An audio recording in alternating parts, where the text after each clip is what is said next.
Sa isang bansang puno ng ingay ng politika at kontrobersya, sino ang nagsasabi ng totoo? Sino ang nasa panig ng bayan? Welcome to Bayang Pinas, ang news channel na hindi takot maglatag ng katotohanan. Dito, pinag-uusapan natin ang mga isyong may kinalaman sa kinabukasan mo, politika, pamahalaan at ang tunay na kalagayan ng ating bansa. Hindi kami bayad, hindi kami bulag. Sa Bayang Pinas, ang boses ng mamamayan ang tunay na headline. Kaya kung sawang-sawa ka na sa mga baluktot na impormasyon at scripted na kwento, dito ka na. Dito sa Bayang Pinas, tayo ang bantay at boses ng bayan. Kung gusto mong manatiling mulat at informed, don't forget to like, share, and most importantly, subscribe dahil sa panahon ngayon, ang kaalaman ay kapangyarihan. Ito ang Bayang Pinas, balitang totoo, pusong makabayan para sa sambayanang Pilipino. Tara na't alamin ang tunay na balita. Sa ating puting ahas, kaya nga tinatanong natin siya na gumurgur di umano ng isang sanggol sa sinapupunan na supposedly anak nila ni Alex Samiro, di ba? Kaya nga nananawagan tayo kay Alex Samiro, sana magsalita na siya, girl, di ba, Day? Magsalita ka na, Day, kung ano ba, kasi, kailangan malaman ng taong bayan kung ano yung katotohanan. But ganon pa man, kanina nagdakdak itong si Sandro Marcos sa sinasabi niya na yung expose ni it's not really expose no ni Zaldico, sabi niya it's pure fabrication and pure lies. It's a move that reeks of desperation. It's a political ploy, and I heard they attributed it to attempts of destabilization of the government. Julul, sabi ko nga, ang bangag administration na ito nag-destabilize ng gobyerno. Hindi si Zaldico, hindi si, kasama si Zaldico dahil nung una nakipagsabuatan siya, pero ngayon, nag-amin na siya. At least sinabi niya na siya ay inutusan, ganyan-ganyan. But ganun pa man, ito pa sinabi ni Sandro, andito ako to lend anything that I know that will aid the ICI in their investigation. As I said, wala akong tinatago, so I am happy to assist them in any way, shape, or form with regards to how it went, kung anuman ang mga, tinatanong nila, I have given the ICI full authority if they deem fit to release my testimony. So again, I'm happy for them to do so if they were believe that there is no information there that will jeopardize their investigation. Mga kababayan, tapos ang ginawa niya ay executive session. Unang-una, wala naman talagang kapangyarihan ang ICI para panagutin itong mga hinayupak na ito. Alam natin yan. Okay? Dahil yan ay puro kadramahan, puro kadyotahan lang ng bangag na administrasyong Marcos. And now, mga kababayan,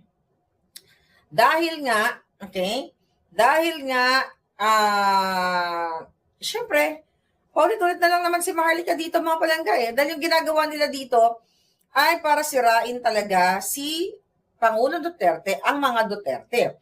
Di ba, pinatawag din nila si Congressman Pulong Duterte. So, sinasabi ni Pulong Duterte 9 years ago, that Marcos body, tinawag niya na Marcos body yung ICI, has no jurisdiction, only agenda. Okay? We all know that. Alright, sabi niya, the Davao City 1st District Representative Paulo Duterte has formally declined the Independent Commission for Infrastructures, Independent Commission for Infrastructures, or ICI, request for him to appear in its inquiry on alleged irregularities. The ICI appears without power nor jurisdiction over me. Alright? Absent any particulars or details of matters in the possession of ICI is part of due process, fairness, and respect. Okay? Sa madaling salita, sabi niya ang gagawin ng ICI to use me and my sister, VP Sara, to divert the truth is highly unacceptable and deplorable. Exactly. So alam naman natin talaga lahat, mga kababayan, na ang ginagawa ay to attack Pangulong Duterte, Inday Sara, dahil kita nyo naman, di ba? Ang trust rating ngayon ni Inday Sara ay namamayagpag. So, mga kababayan, ang question natin ngayon, okay? Alam mo, sabi ko nga inaabangan ko tuwing umaga yung headline. Kung yung headline, Marcos Jr. bumula ang bibig dahil na overdose sa pulburon. Or minsan inaabangan ko na lang, buong pamilya ni Marcos Jr. na overdose sa pulburon. Yung mga ganon. Dahil hindi lang po addictus tong mga ito. Mga botomesa at botomesa pa si Bangag. According to, di ba, imagine si Dean Chase may pinost na audio ni Bangag na, sabi niya, I don't think I can take it. It's too big. The boto is too big. Remember that? Okay, dahil alam ko excited na kayo. Actually, ang pag-usapan natin, iba-ibang pangyayari sa politika, pero unahin na natin itong bottom-bottom na ito. Nabanggit ko na to sa inyo. Meron ba dito mga kaedad ni Bangag? Okay, tanongin natin si Bangag kung warak na ba yung wet packs niya. Kasi, according to our source, mga kababayan, nung panahon ni Marcos Sr., talagang ugali na ng mga Bangag na ito, ng pamilyang ito, na gamitin ang power, gamitin ang pera ng bayan para mag-addict sila or magpa-bulik si Bangag. So, mga kababayan, actually, nauna kong in-expose. Na-expose ko na to, yung nagpa-chok-chok sa sabuli niya. Bago si Dean. Palangga, Dean Chase, I love you, Palangga. Talagang dalawa tayo, magkarugtong yung puso natin, Dean Chase. Magkarugtong ang ating puso sa pakikipaglaban. Kasi imagine mo, nung inalabas ko yung issue na ito, na nagpabuli si Bangag, according to our source, iniimbitahan niya, kunyari nagpapatrain siya sa basketball, dito sa, matanda na rin ito. At ang clue nito, pumasok rin ito sa politika. Walaan niyo kung sino. Pumasok rin sa politika at pinapaimbita sa Malacanang, kunyari tinuturuan si Bangag, yung pala, tinuturo kay Bangag ay wasayin yung kanyang buli. Alam mo yung wasay? Yung palakol. Diba? Ano ba yung shape ng palakol? Anong shape ng palakol? Di ba ganyan? So doon, ng mga panahong yaon, mga kababayan, talagang kadiri itong Bangag na hindi lang addictus, botomesa pa. Di ba?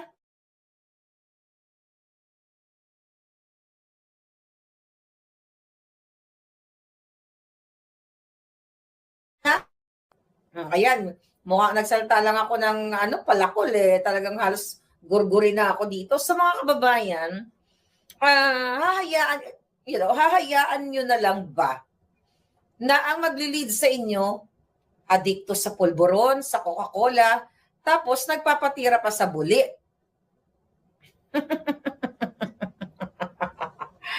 Ay, ambot sa pakabuhi naton mga Bangag. Mga Bangag talaga yung nagpapatakbo sa bayan natin. So yun lang naman, nakarating sa atin. So ngayon, habang daw sila nagtitirahan doon sa kunyari naglalaro sila ng basketball, yung pala si Bangag ay nagbo-bottom, hindi lang coke, ay nagbo-bottomless din sila. So nagtitirahan sila, I don't know, di ba? Pwede naman magtirahan sa buli na joke lang, hindi natin alam. Di ba? Ay, baka naman warak na yung buli ng hayop na yan. Okay? So sabi ni Merz, lahat na yata ng kademonyohan ay nakaibangag na. That's true. Okay? So, mga kababayan, alam niyo naman na si VP Sara nandoon sa Dahig. Kasama, kapiling ang kanyang papa. Diba? Doon yung kanyang suporta talaga. At marami na rin binatawang statement si Inday Sara laban sa mga Bangag na talagang ayaw siyang tigilan ng Bangag administration na ito. Gusto ko lang sabihin sa inyo, lalo na kila Senator Bongo, Senator Bato, lahat ng kaalyado ni Pangulong Duterte. Okay? Lahat ng kaalyado niya, kung gusto nyo talaga mabago ang Pilipinas, kasi di ba gano'n naman yung ating nais na mabago ang Pilipinas. At naniniwala tayo noong panganahon ni PRRD at hindi nga naman naging 100% zero corruption, even makapagpalit, alam mo actually, even na mapalitan ang sabi ni KHD Silva, nakatibak ba si Bangag or nakapanty? I don't know. So going back, even na mapalitan pa ang administrasyon ni Bangag, let's say kunyari mamatay siya ngayong araw na to, Actually, kawawa si Inday Sara eh. Dahil sasaluin ni Inday Sara ang lahat ng kadyutahan o yung mga pinagnanakaw ng mga bangag. Okay? So, kawawa talaga siya. Pero at least, hindi bangag yung namumuno. Di ba? So, ngayon, mga kababayan, hindi aalis si Marcos Jr.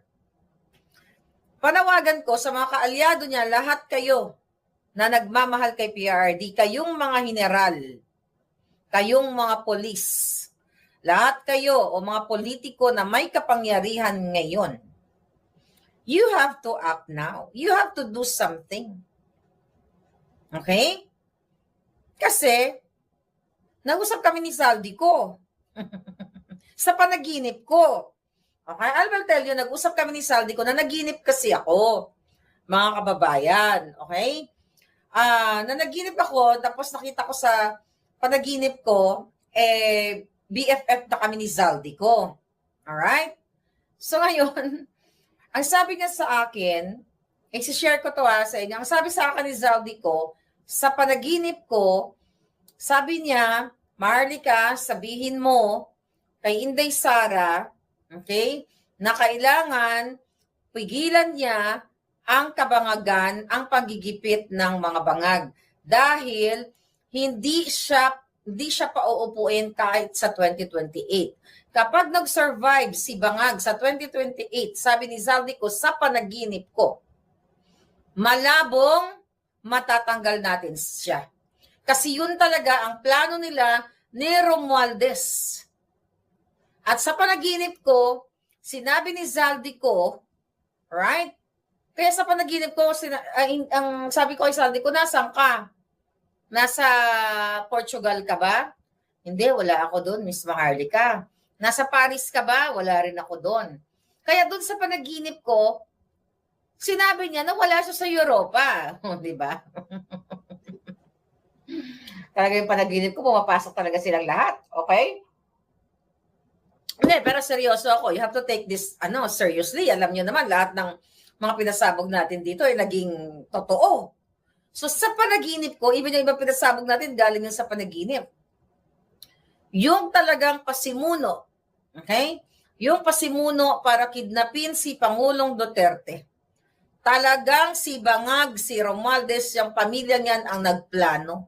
Kasi tama talaga yung sinabi ko sa inyo na tatanggalin ang mga Duterte sa political spectrum. Kaya makinig kayo, Inday Sara. Ito, panaginip ko to, Day, ha? Makinig kayo sa lahat ng nagmamahal sa bayan.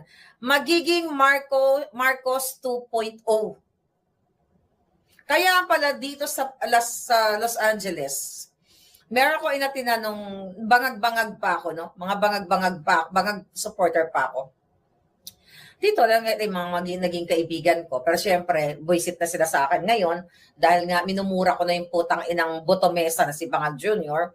Kaya pala, kung babalikan nyo yung aking mga pictures nung nakaraan, although tinake down na ng mga bagag yung Maharlika na may to Facebook na more than 1 million subscribers. So, nangyari doon, ang kanilang karatula, Marcos 2.0. Hindi ko na-realize siya noon. Akala ko lang, Marcos 2.0 as president. Pero ang plano nila, sabi ni Zaldi ko sa panaginip ko, Marcos 2.0. Sabi sa akin, Marlica, you have to tell to your viewers na Marcos 2.0 is hindi sila aalis sa pwesto. Tagayahin nila ang tatay nila, i-impeach Inday Sara, itatry pa rin nila, then babaguhin pa rin nila, magta-charter change pa rin sila bago mag-2028. Yan ang sabi ng panaginip ko. Kaya kayong mga abogado, kayong magagaling, kayong may power, kayong may pera, na ngayon pa lang, okay, kailangan ninyong lumabas at magsabi kung ano talaga ang stand nyo. There's no time for you guys na maglaro-laro. Kaya nga, di ba, sabi ko, Senator Bongo, sabi din sa panaginip ko, tutugisin ka. Di ba, si Senator Bato, tinutugis sila. Ikaw, Senator Bongo. Lahat tayo, di ba, si Kiko Barzaga. Di ba, lahat tayo.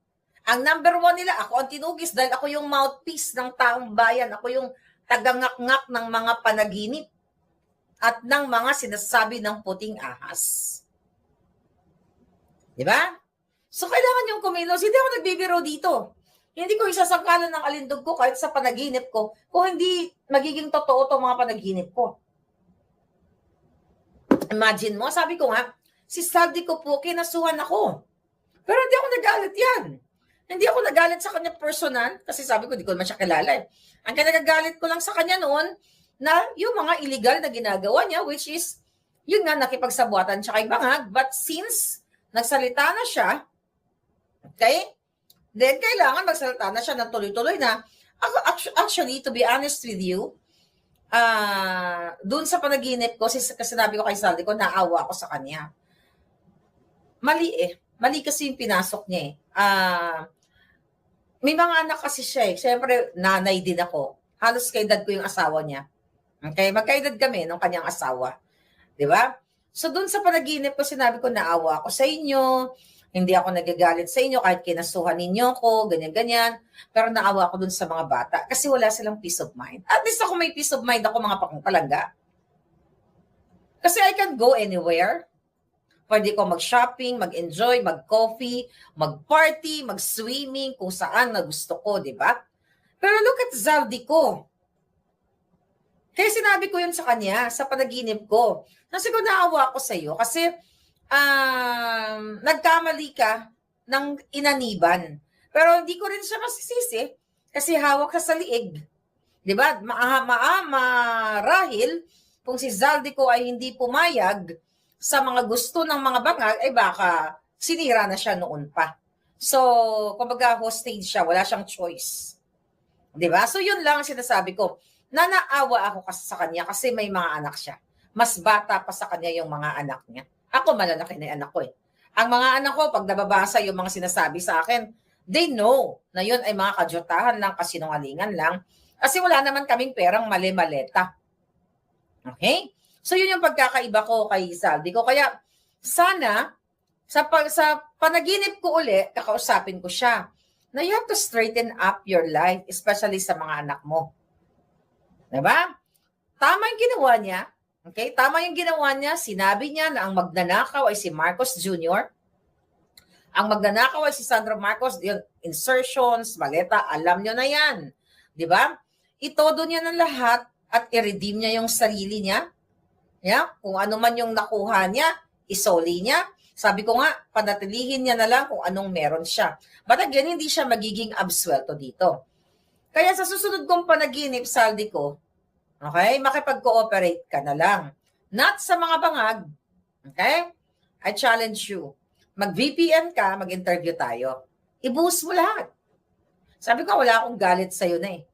Di ba? Wala na akong galit doon sa ginawa mo kasi kumbaga na-redeem mo na nung in-expose mo ang mga bangag. So, hindi ikaw ang pinakautak ng pagnanakaw, kundi ikaw ay ginamit nila. At para kang trapo, para kang basahan na after kanilang napakinabangan, tinapon ka na.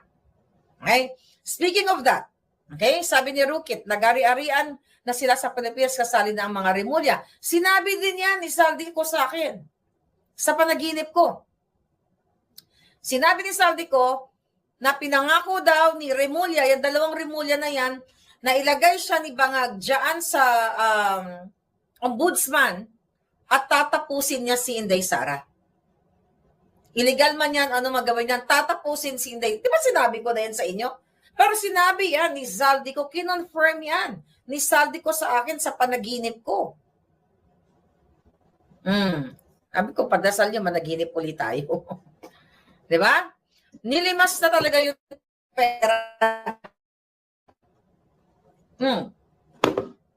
Nilimas na nila ang pera ng bayan. Kaya ngayon, mukha na nga, alam mo sa totoo lang, nakakaawa talaga mga Pilipino, nakakaawa kayo. Ganyan yung presidente nyo, nagbuboto mesa na, adik na, pero wala pa rin kayong ginagawa. Kailan kayo kikilos? At by the way, sinabi pala ni Zaldi ko sa akin, sa panaginip ko, tapos yung panaginip namin para kaming nasa Thailand yung location. Alam mo, nandun si Zaldi ko. Pero wala siya sa Europa. Wala sa dyan. Okay? Wala sa dyan sa Portugal. Sa panaginip ko, malay mo. Diba? Sabi ko sa'yo, alam ko actually kung nasan si Saldico. Pero hindi ko sasabihin. Diba? May Intel Fund, yung mga jutang genimes na yan. Bakit hindi magawa? Bakit speculation lang ang ginagawa ni Remulla? Okay? Bakit? Ngayon, makinig kayo. Kaya mag-abang kayo dito sa mga susunod na panaginip ko. Kasi sabi ko kay Saldico doon sa panaginip ko, lagi kang pumasok ka sa panaginip ko para mahaba-haba yung tulog ko.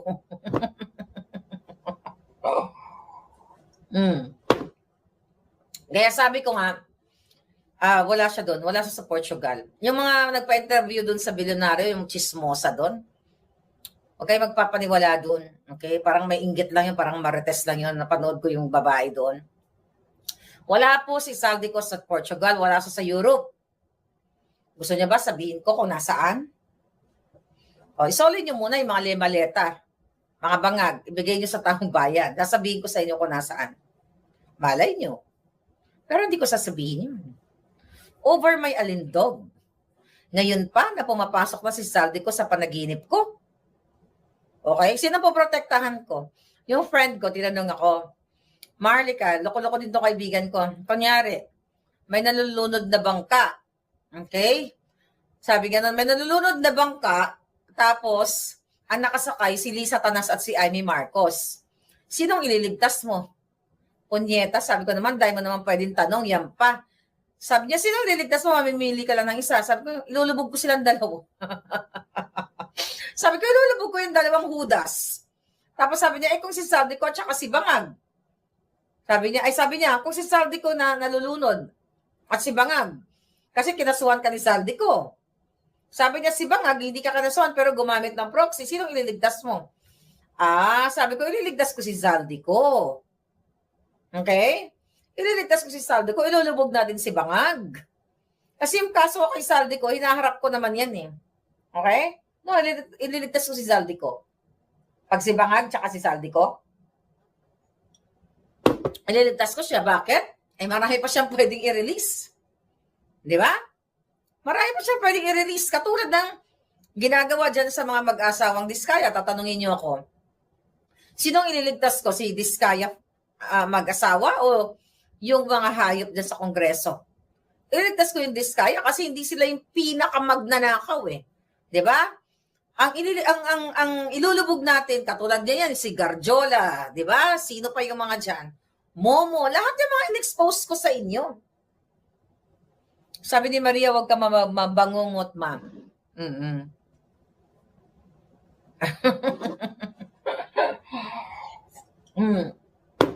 Yeah, pumasok siya. Basta doon sa mga ni Pangulong Duterte, yun ang sabi sa akin. At another pa, naalala ko pa yung panaginip ko. Siyempre, yung panaginip, dapat alalahanin mo. Si Trillanes talaga kasabwat ni Bangag. Okay? Senator Bato, Senator Bongo, yan si Trillanes talaga ang kasabwat ni Marcos Jr. At yan ang alamin nyo, na si Trillanes ay mayroong ginagamit, okay, na pass. Diba? Meron yan. Sinabi doon sa panaginip ko, mga kababayan, ito okay? Panaginip to okay, panaginip. Sinabi doon sa panaginip ko na si Trillanes ay may papers parang envoy. Katulad ng ginawa kay, sino yon? Si Michael Ma. Diba si Michael Ma, special envoy to China, pero walang black and white. Si Trillanes pag nagta-travel, ayon sa panaginip ko, ay binibigyan ng may hawak siyang papeles, I don't know, envoy ba yon? Na parang part siya ng government, pero undeclared. Para magawa niya yung inuutos ni Lisa Tanas at ni Bangag. Okay? Diba? So yan. So yan ang alamin ninyo, mga abogado dyan. Hanapin nyo yan. Tignan ninyo yung mga travel history ni Trillanes kasi yan yung sinasabi sa panaginip ko eh. Yung mga puting ahas ko, diba? Pumapasok na sa panaginip ko. Sabi ni Rukit, magaling mag-twist ang DOJ. Kaya wag magpabangag mga Pilipino, lalo na sa mga tao madali ma-impress sa English. Correct? Okay? Ngayon, si Ko made a pact with the devil, buti ko mawala na siya, sabi ni Sin. Excuse me, 97. Exactly, like ako. Nagsuporta pala ako sa mga demonyo. Buti na lang kung mawala ako, mga kababayan. Yeah? So yun yan. Then another